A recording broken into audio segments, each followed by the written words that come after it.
J'ai toujours considéré ma femme comme ma plus proche confidente, quelqu'un sur qui je pouvais compter et en qui j'avais confiance, alors ce fut un choc quand elle a fait un mauvais choix et en a subi les conséquences ce soir-là.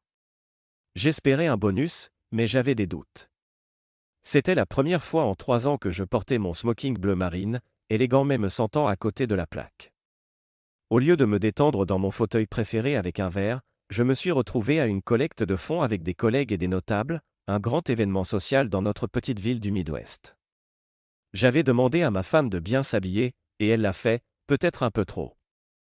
Elle était magnifique mais trop provocante, à 35 ans, elle était à l'apogée de sa beauté, attirant tous les regards tandis qu'elle descendait l'escalier dans une robe bordeaux très décolletée. Malgré son charme irrésistible, elle était mienne, et je le signalais clairement. Bien que j'aurais préféré être chez moi, ma femme semblait à l'aise à discuter avec l'élite de la ville. Elle avait un don naturel pour mettre les gens à l'aise. En revenant du bar, je l'ai trouvée en grande conversation avec le sénateur Thomas Norberto, un personnage charismatique souvent comparé à Tom Sich. Sa présence semblait la captiver comme jamais auparavant, me faisant me sentir comme un simple spectateur face à son engouement. Voyant qu'il m'ignorait, je suis intervenu poliment, rappelant au sénateur qu'il y avait une place assise pour moi. Il a continué à discuter avec ma femme ravie, alors je suis intervenu plus fermement, plaçant les boissons entre eux, jusqu'à ce qu'ils comprennent le message. Lorsqu'il m'a enfin accordé de l'attention, il a annoncé qu'il allait chercher son siège, me snobant. Furieux, je suis retourné à ma place, le traitant de stupide. Ma femme l'a défendu, affirmant que j'avais été impoli avec un sénateur. Je lui ai rappelé les limites de notre relation, mais elle a roulé des yeux, un geste que j'ai toujours détesté. Pour éviter un esclandre, j'ai laissé tomber. Le dîner s'est terminé et le groupe de musique a repris. J'ai invité ma femme à danser, mais elle a refusé, me laissant dépité. Alors que je discutais avec d'autres personnes, je gardais un œil sur le sénateur, qui a fini par sortir sur la véranda. Inquiet, je suis allé le retrouver. Il avait un bras autour de ma femme et il semblait avoir une conversation sérieuse. J'ai voulu intervenir, mais quelqu'un m'a retenu, me conseillant de ne pas m'en prendre au sénateur. On m'a repoussé dans la salle de bal. Je t'avertis, c'est ma femme qu'il touche, ai-je grondé en étant repoussé. Je l'ai sommé de la faire revenir, sinon je ferai un scandale. Il a juré doucement et s'est retourné vers le sénateur. Il est revenu, l'air confus, prétendant ne rien savoir. J'ai saisi sa main et l'ai tirée pour la ramener. Le trajet du retour a commencé dans le silence, mais je savais que ça ne durerait pas. Elle s'est déchaînée, m'accusant de l'avoir humiliée. Je me suis défendu en rappelant mes limites, insistant sur notre mariage. Tu es trop possessif, tu as dépassé les bornes. On aurait dit un adolescent fou amoureux, a-t-elle rétorqué, rouge de colère. Elle s'est tue, admettant à demi-mot que j'avais raison. Notre tension a pesé sur le dîner des enfants, devenant gênante. Le mercredi suivant, elle a exigé une discussion sérieuse, ce qui n'est jamais bon signe. La conversation s'est mal terminée. Elle m'a annoncé qu'elle comptait assister à un autre gala de levée de fonds avec le sénateur, en précisant que ce n'était pas un rendez-vous galant. J'ai protesté, trouvant la situation inappropriée. Elle a nié tout acte répréhensible, se disant innocente. J'ai remis en question sa définition d'un « rendez-vous », mentionnant un double standard avec son ami Angie. Sa réaction m'a confirmé mes soupçons, elle avait un problème avec Angie, connue pour son charme. C'est complètement différent, tu le sais bien, a-t-elle argumenté, disant qu'un rendez-vous avec un sénateur américain n'était pas pareil qu'un rendez-vous ordinaire. Il y a une grande différence, non, est-ce ? Tu ne peux pas sortir avec un autre homme, nous sommes mariés, rappelle-toi, ai-je insisté, soulignant nos vœux. Tu ne me possèdes pas, Reggie, même si on est mariés, a-t-elle répliqué. Je fais ce que je veux. Je ne dis pas que tu es ma propriété, mais tu es la mère de nos enfants. Je ne veux pas détruire notre famille, ai-je supplié, espérant la raisonner. Tu es ridicule, a-t-elle lâché, refusant de reconnaître la gravité de la situation. J'ai été sous le choc lorsqu'Esther est apparue dans une somptueuse robe blanche pour son rendez-vous. Nos enfants étaient stupéfaits, demandant pourquoi elle était si élégante. Elle a eu du mal à s'expliquer, alors je suis intervenu en disant clairement la vérité. Quand on a sonné à la porte, je l'ai confrontée, c'est lui ou nous. Elle a ouvert la porte à un garde de sécurité qui lui a indiqué une limousine noire devant la maison. Soyez sage pour papa, a-t-elle dit avant de partir. Je suis resté sans voix un instant, puis je me suis recentré sur mes enfants qui avaient besoin de moi. M'abrutir d'alcool n'était pas une option. J'ai passé quelques appels vidéo, un à mes parents, un aux siens. Les enfants étaient heureux de discuter avec leurs grands-parents. D'abord, avec les parents d'Esther, je me doutais qu'ils seraient choqués par les agissements récents de leur fille. Nous avons ri jusqu'à ce que l'absence d'Esther soit remarquée. « Où est ma fille, Reggie ? Tu la caches » a plaisanté ma belle-mère. J'ai expliqué doucement qu'Esther était en « rendez-vous » avec le sénateur Thomas Norberto et qu'elle ne rentrerait sans doute que le lendemain. Sous le choc, mes beaux-parents ne pouvaient pas croire que je la laisse faire. J'ai tenté de justifier ma position, expliquant que j'avais tout fait pour la raisonner, mais qu'elle trouvait ça normal. Les enfants ont pris le relais de la conversation, ce qui m'a soulagé. Ma belle-mère m'a conseillé de communiquer, de faire preuve de patience. Ensuite, j'ai appelé mes propres parents. Ma mère a été moins conciliante, me recommandant de contacter un avocat. Après quelques coups de fil, j'ai commandé des pizzas, regardé un film Disney avec les enfants, puis j'ai eu du mal à trouver le sommeil, mon esprit fixé sur ESPN. Au matin, j'ai préparé des pancakes et du bacon, rassurant les enfants sur le retour de leur mère, même si je n'en étais pas certain. Il n'y avait aucune raison qu'elle se dépêche de rentrer après avoir passé la nuit avec un autre homme. La limousine noire est arrivée dans notre allée vers 13h, attirant l'attention de mes enfants et des voisins. D'ordinaire, ils auraient couru accueillir leur mère, mais cette fois ils sont restés immobiles, déçus par son allure terne. Elle portait toujours la même robe que la veille, froissée, l'air fatigué. J'étais assis dans le salon quand elle est entrée, sans se presser pour nous saluer. « Salut » a-t-elle lancé, constatant que nous avions passé la nuit séparés. « On dirait que vous et les enfants avez su vous débrouiller sans moi. » J'ai répliqué sèchement. Elle est montée à l'étage pour se reposer et prendre une douche. J'ai levé les mains en signe de reddition moqueuse, réalisant que notre relation était fichue. Mon unique priorité était de faciliter la vie de mes enfants, sans devenir un père du week-end.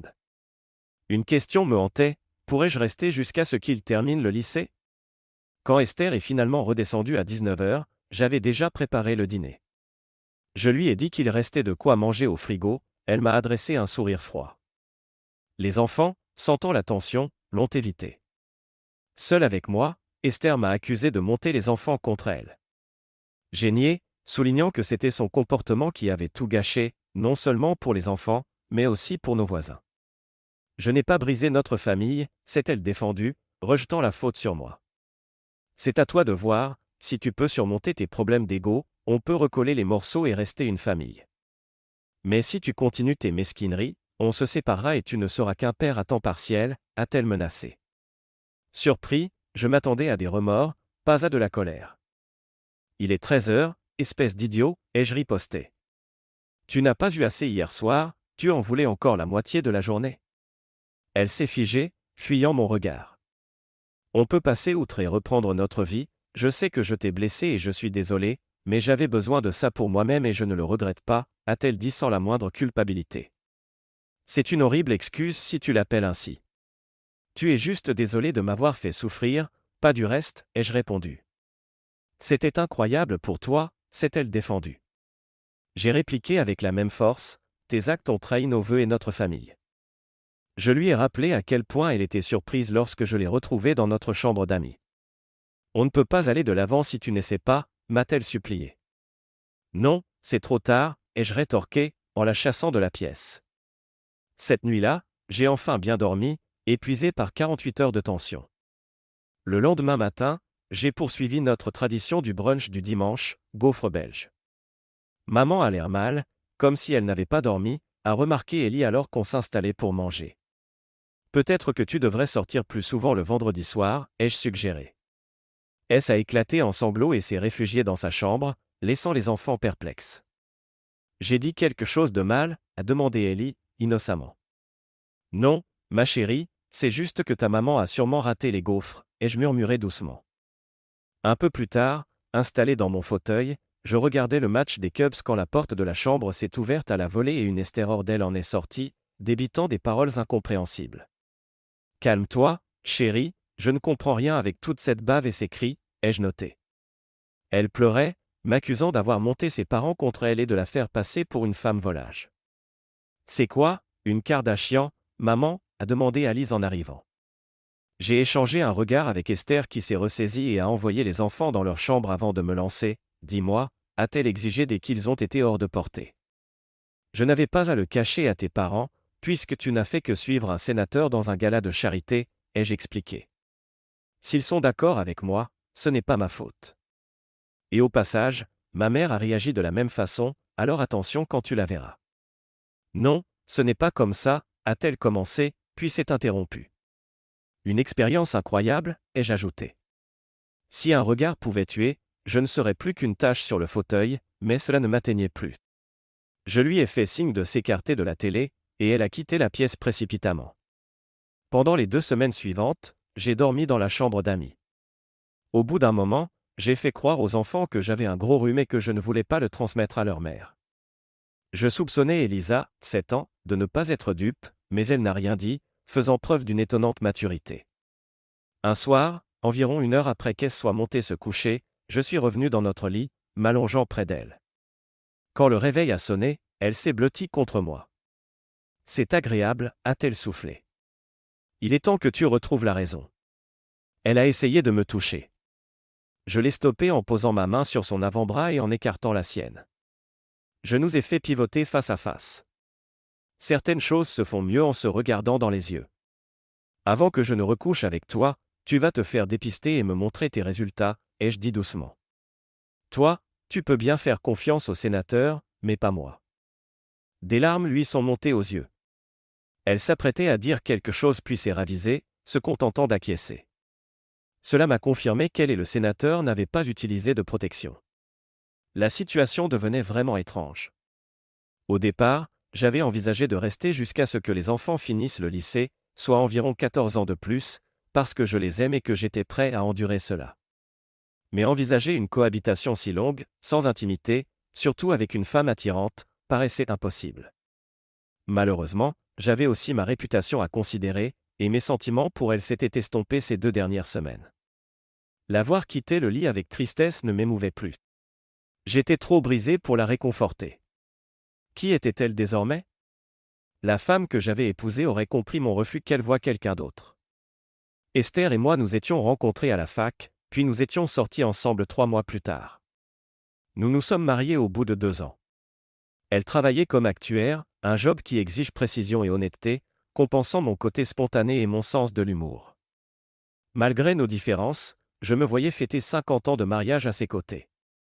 L'irruption du sénateur Thomas Norberto a tout gâché. 10 jours après mon retour dans notre lit conjugal, Esther m'a tendu une enveloppe lorsque je suis rentré du travail. À l'intérieur, une attestation indiquant qu'elle était en bonne santé. J'espère que tu es satisfait, a-t-elle lâché froidement.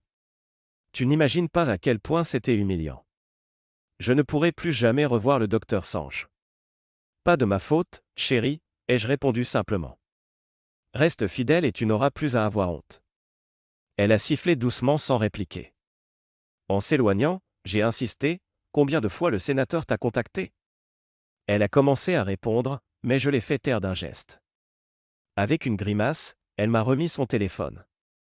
J'y ai trouvé des SMS et des appels de lui, sans preuve de nouvelles rencontres. Bon sang, ai-je juré. Nous sommes sur la corde raide, a-t-elle convenu, rangeant son téléphone et se dirigeant vers la cuisine.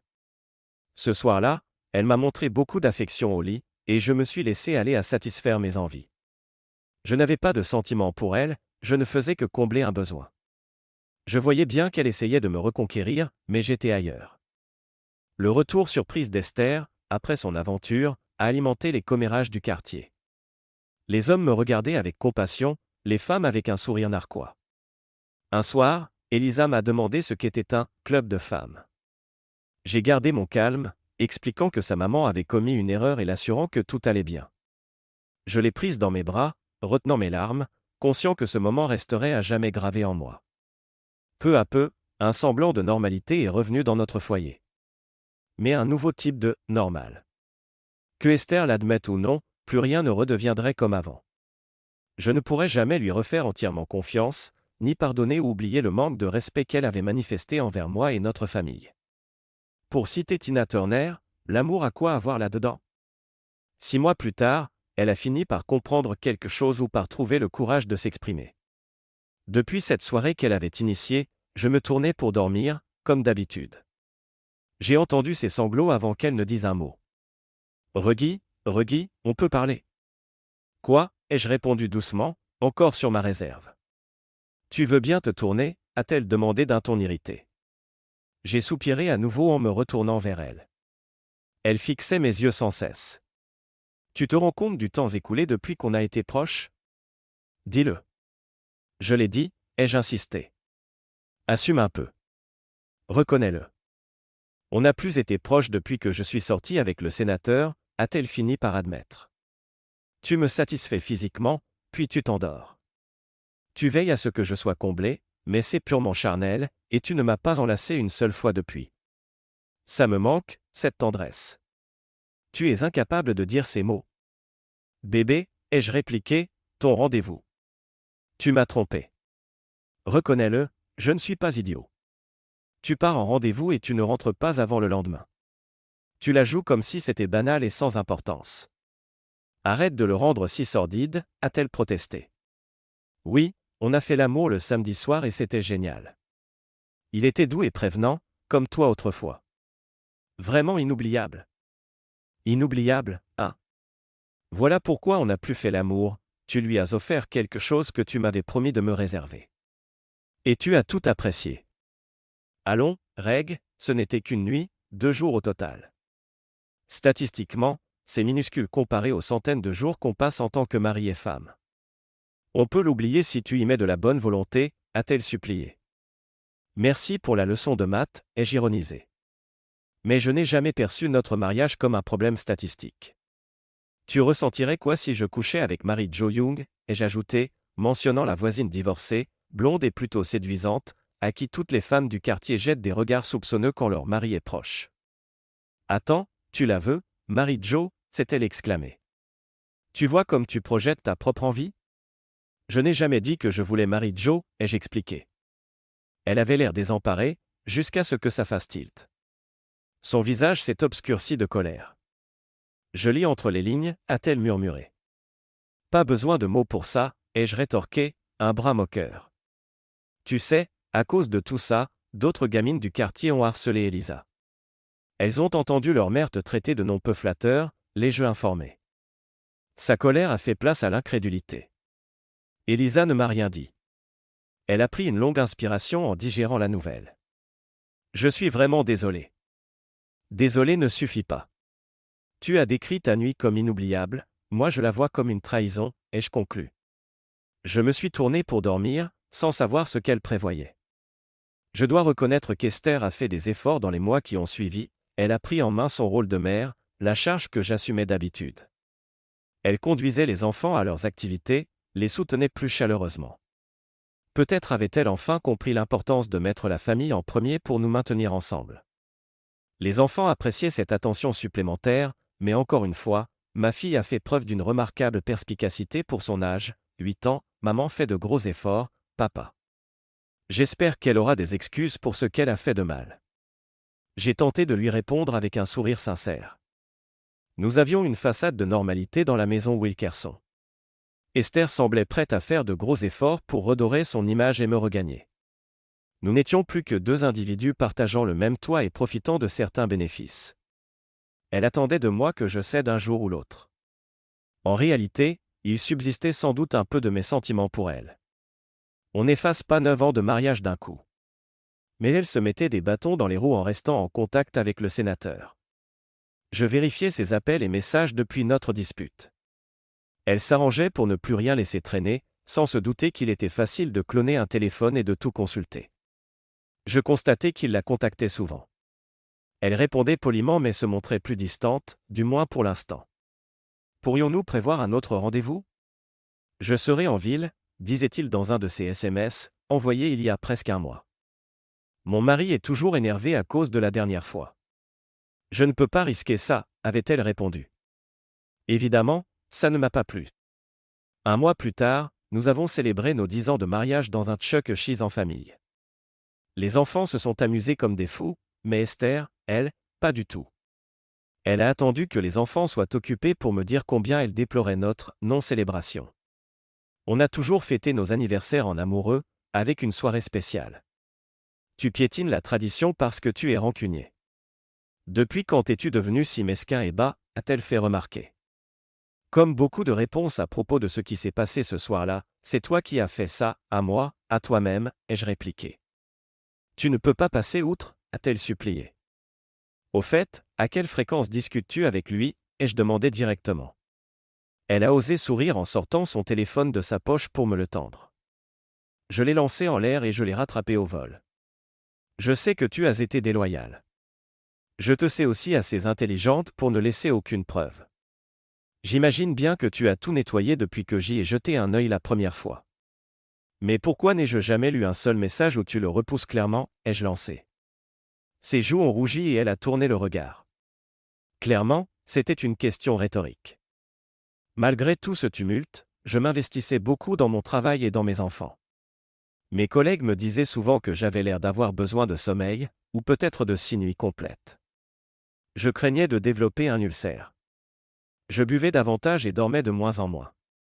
Parfois, je restais allongé des heures, regardant ma femme, me demandant à quel moment tout avait dérapé.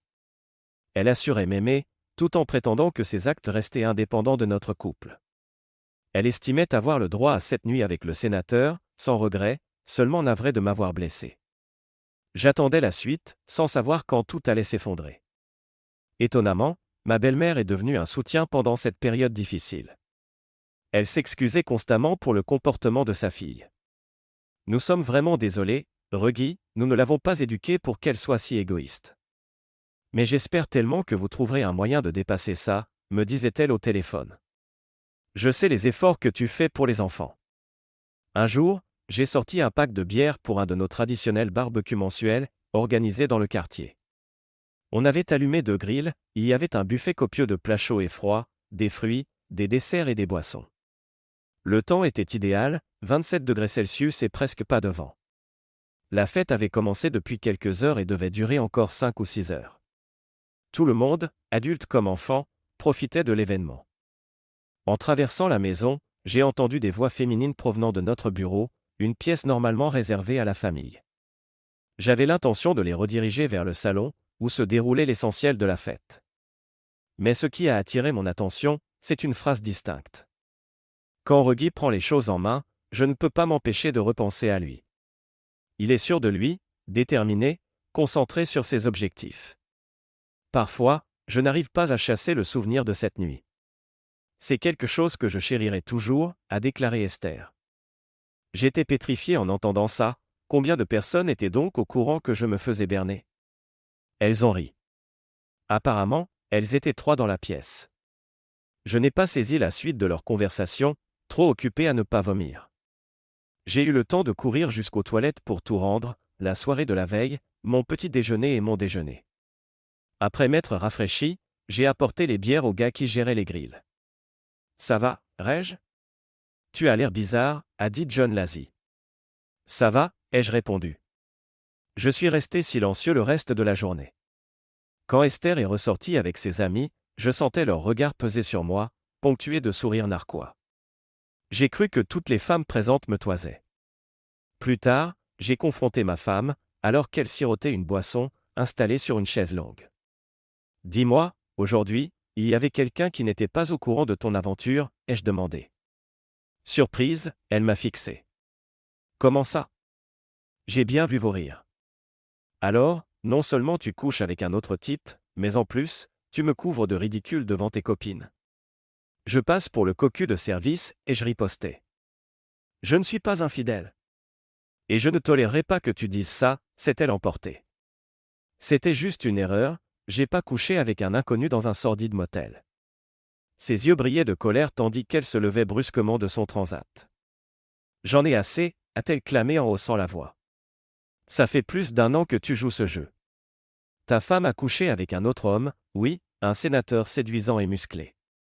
Mais il faut avancer, je ne veux plus être prise en otage par tes insécurités. Si tu ne peux pas tourner la page, c'est ton problème. Tu n'as qu'à demander le divorce ou regarder la réalité en face. Je suis fatigué de vivre dans un mensonge, à faire semblant d'être le couple parfait.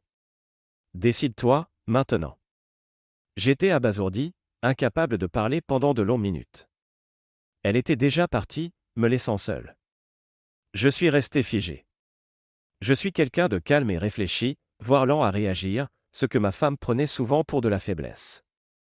D'ordinaire, je ne panique pas et je ne prends pas de décision à la hâte. Mais je tenais à mes enfants et je voulais encore espérer sauver notre famille. Pourtant, j'avais un avocat prêt au cas où. Alors, j'ai agi. Dès le lundi matin, j'ai fait servir à Esther les papiers du divorce à son travail. Sans surprise, elle l'a très mal pris. 5 minutes après avoir reçu les documents, elle m'a inondé d'appels que j'ai ignorés. Le soir, quand je suis rentré à la maison, elle a explosé, imbécile. Ton ego de mal blessé te pousse à me ridiculiser devant mes collègues. Comme tu as fait devant nos amis et voisins l'autre jour, et je rétorquai. Tu voulais que je demande le divorce ? Alors je l'ai fait. Elle m'a lancé un regard noir, sans ajouter un mot. J'ai déposé mes affaires et suis allé rassurer mes enfants, leur promettant que je les aimerais toujours, même si on n'allait plus vivre ensemble dès le lendemain. Élise comprenait, elle connaissait des enfants de parents divorcés. Nat paraissait confus, mais je comptais sur sa sœur pour l'aider. Dans notre état, le divorce sans faute paraît simple. Mais elle a quand même essayé de me compliquer la tâche.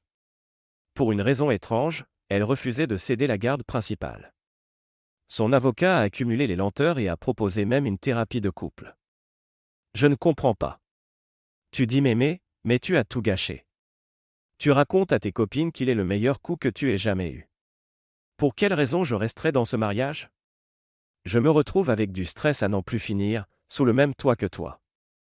Les enfants nous verront amers et en colère. Je ne veux pas qu'ils gardent ce souvenir de moi, ai-je dit lors d'une des séances. Mais je t'aime, Reg. Tu t'accroches à un seul événement. Oui, il était formidable, c'était une erreur ponctuelle. Pardonne-moi, m'a-t-elle supplié. Je ne peux pas, ai-je répondu. Tu as brisé nos vœux et minimisé leur importance. Je ne peux pas passer là-dessus. Tu avais promis. En vérité, je n'avais pas prévu de faire quoi que ce soit de plus. Mais tout le monde a sa limite. Le sénateur appartenait à un parti. Ses opposants se feraient un plaisir de salir sa réputation. Depuis l'infidélité d'Esther, je préparais un plan B. J'avais pris rendez-vous avec un avocat bien introduit, qui avait contacté le président du parti rival. Ils étaient ravis de disposer de munitions pour couler le sénateur, surtout avec ses ambitions présidentielles. Un beau jour, j'ai remis moi-même la preuve au président du parti adverse, dans le bureau de mon avocat. J'ai sorti un sachet hermétique de ma mallette et l'ai posé sur la table.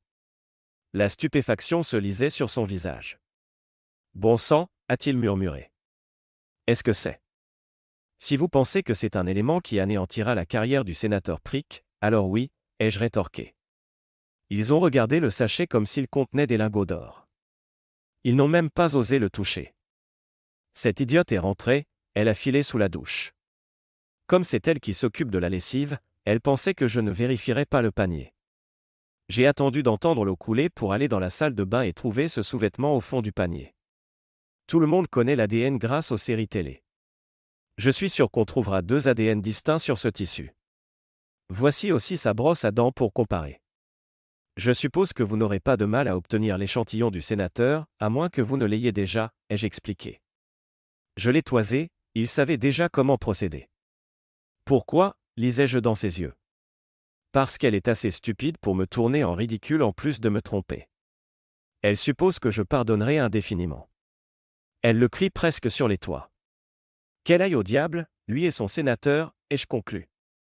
Ta carrière est finie, Thomas. Maudit soit Norberto et cette idiote. Comment ce mari pathétique a-t-il pu trouver la preuve de notre week-end ensemble, hurlait le sénateur au téléphone quelques jours plus tard. Je ne sais pas quelle conversation il a eue avec Esther.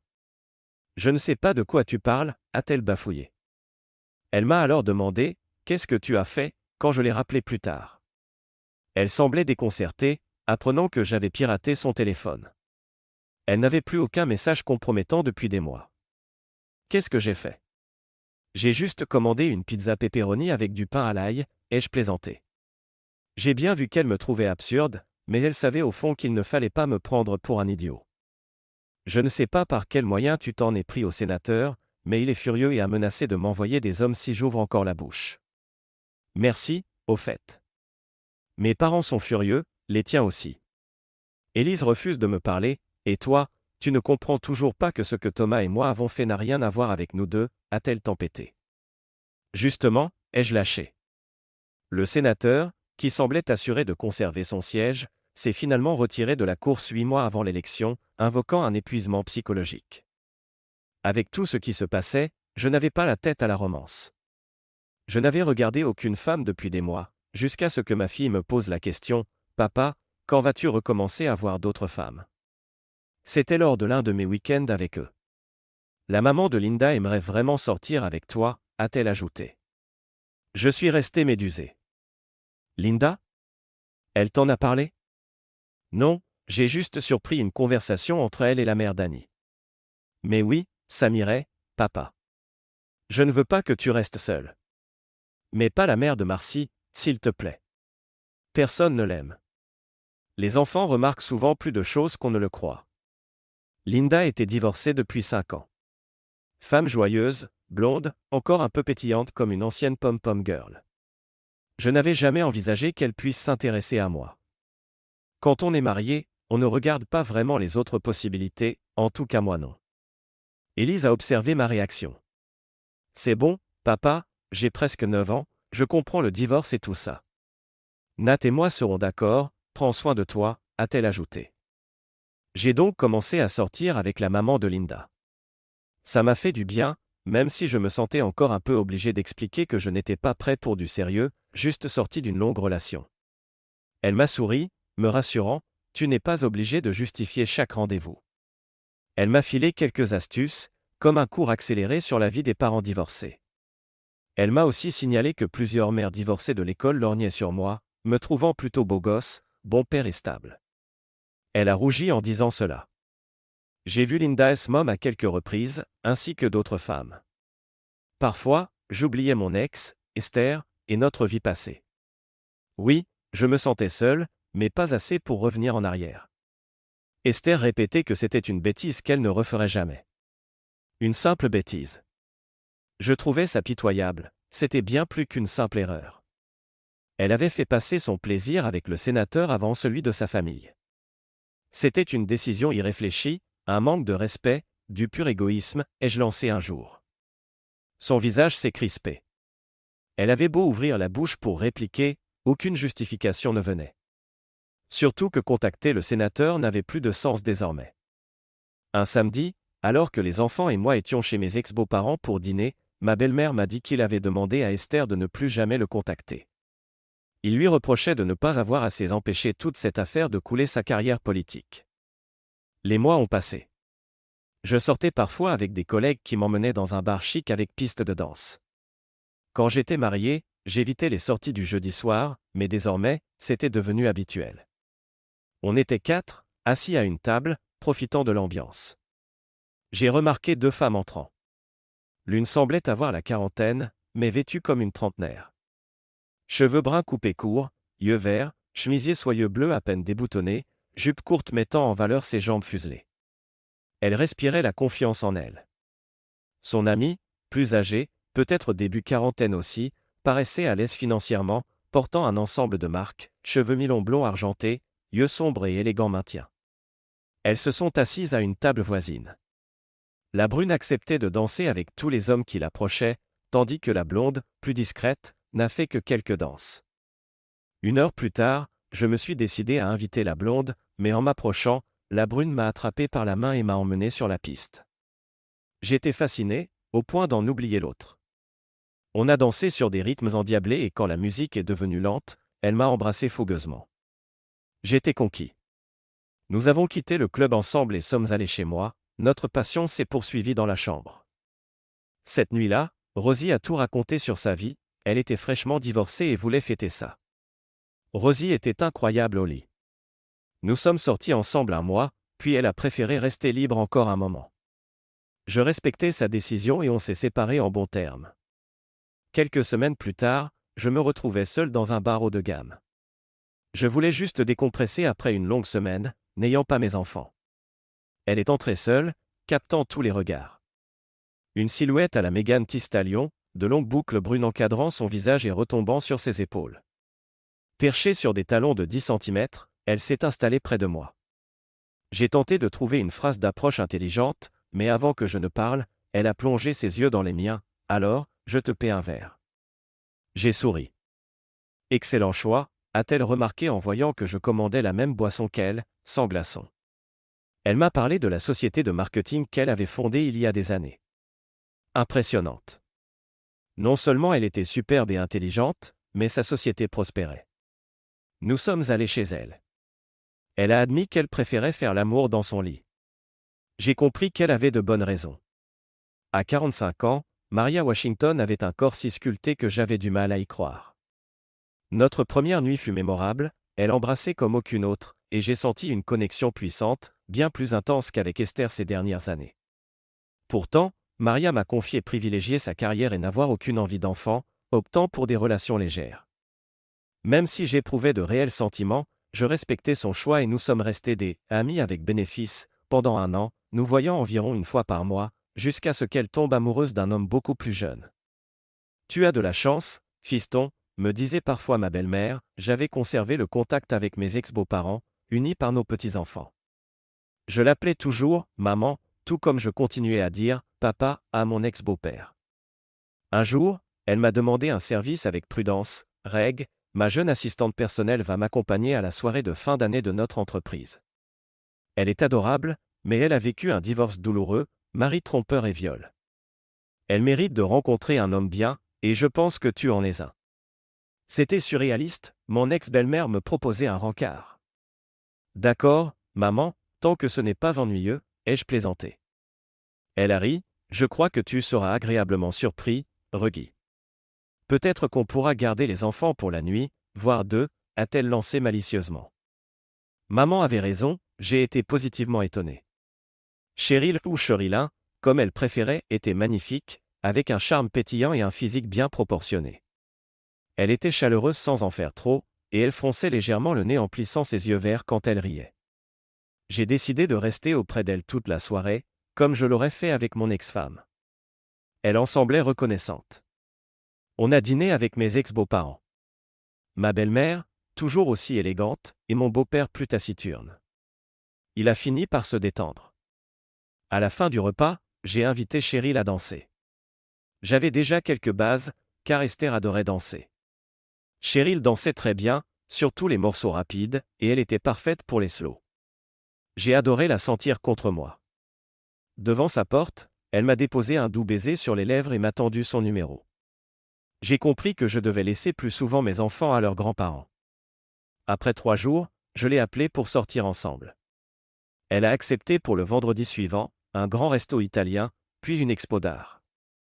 Elle était plus audacieuse dans sa tenue que lors de la soirée d'entreprise, et j'en étais ravi. On a eu 4 rendez-vous avant de décider de présenter nos filles respectives. On est allé au mini-golf, puis pique-niquer dans un parc voisin. Tout s'est bien déroulé, nos gamines sont devenues amies. Mon fils était plus réservé, tous les garçons de cet âge considèrent les filles comme porteuses de microbes. Chérie et moi nous sommes donc fréquentés plusieurs fois par semaine.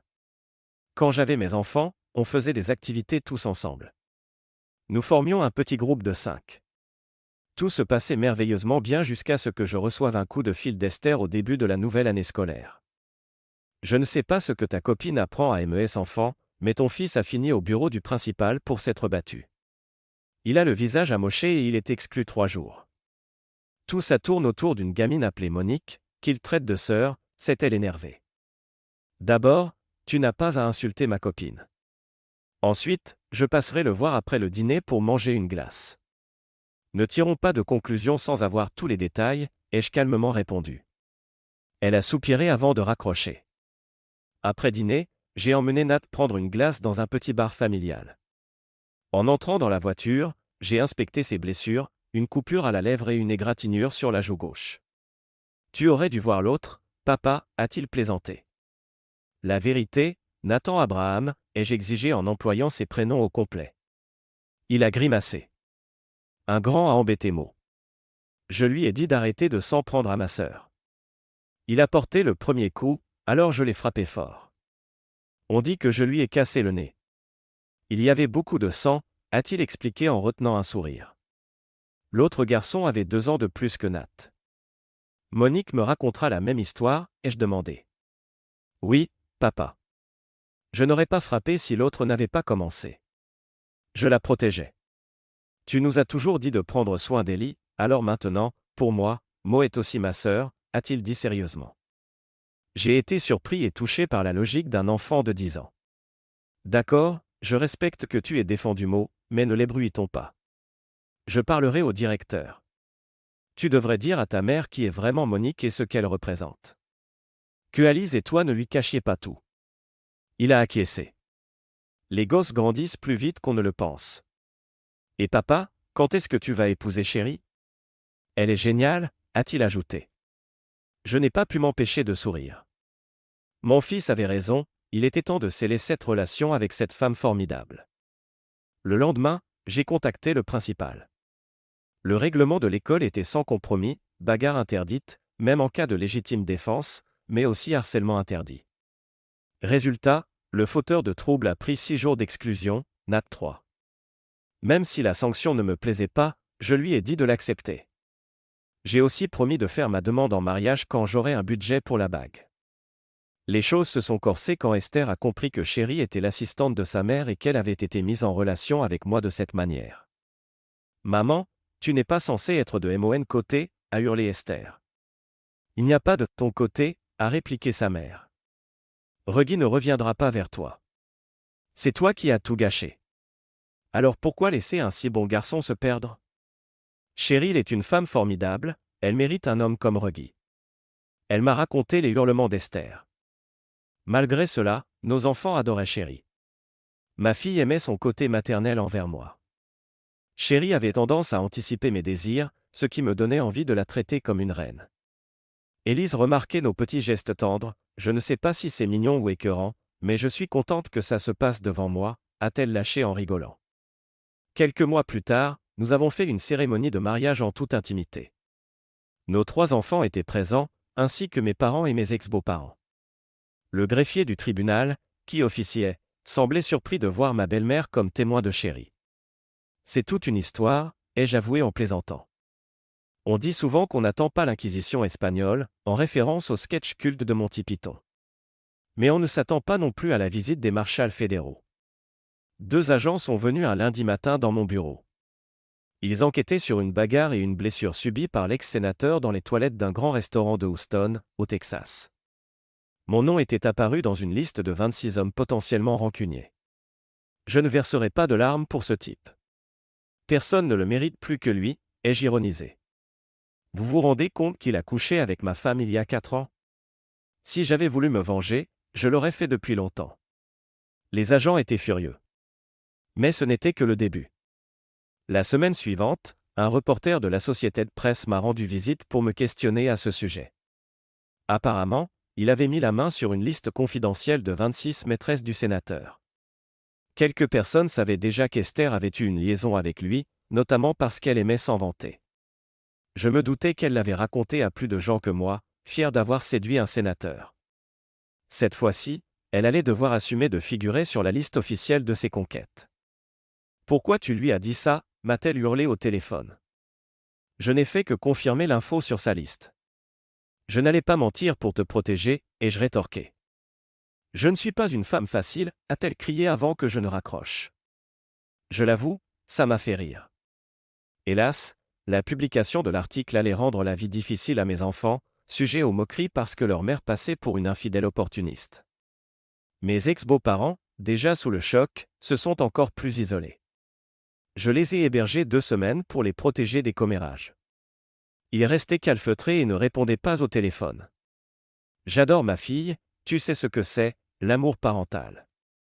Mais j'ai honte qu'elle se soit comportée comme ça, a avoué mon ex-beau-père. Quel père voudrait voir sa fille réduite à cette image? Le scandale s'est peu à peu tassé. La vie a repris son cours. Mes enfants ont commencé à passer plus de temps chez moi et Chérie, avec Mo. Esther n'a pas trop aimé au début, mais ça s'est calmé. J'ai tout fait pour que les enfants restent en contact avec leur mère et éviter qu'elle m'accuse d'aliénation parentale. Mes ex-beaux-parents étaient heureux de rendre visite à leurs petits-enfants chez nous et, avec le temps, plus personne n'évoquait Esther, par respect pour Chérie. Les enfants l'appelaient désormais « maman ». Je crois que ça a légèrement froissé mes ex-beaux-parents au début, mais ils s'y sont faits, puisqu'ils connaissaient Cheryl avant même notre mariage. Au milieu de ce tourbillon, j'ignorais beaucoup de choses sur la vie d'Esther. Je savais juste, grâce aux enfants, qu'elle sortait avec certains hommes. J'ai pourtant été surpris quand Élise m'a annoncé un jour qu'elle était fiancée. Une pointe de tristesse m'a envahi, imaginant ce qu'on aurait pu devenir. Puis j'ai ressenti l'étreinte douce de Chérie et réalisé la chance que j'avais aujourd'hui. Mon chagrin s'est aussitôt transformé en gratitude pour ce que j'avais désormais. Merci de regarder et n'oubliez pas de vous abonner pour ne pas manquer les nouvelles histoires.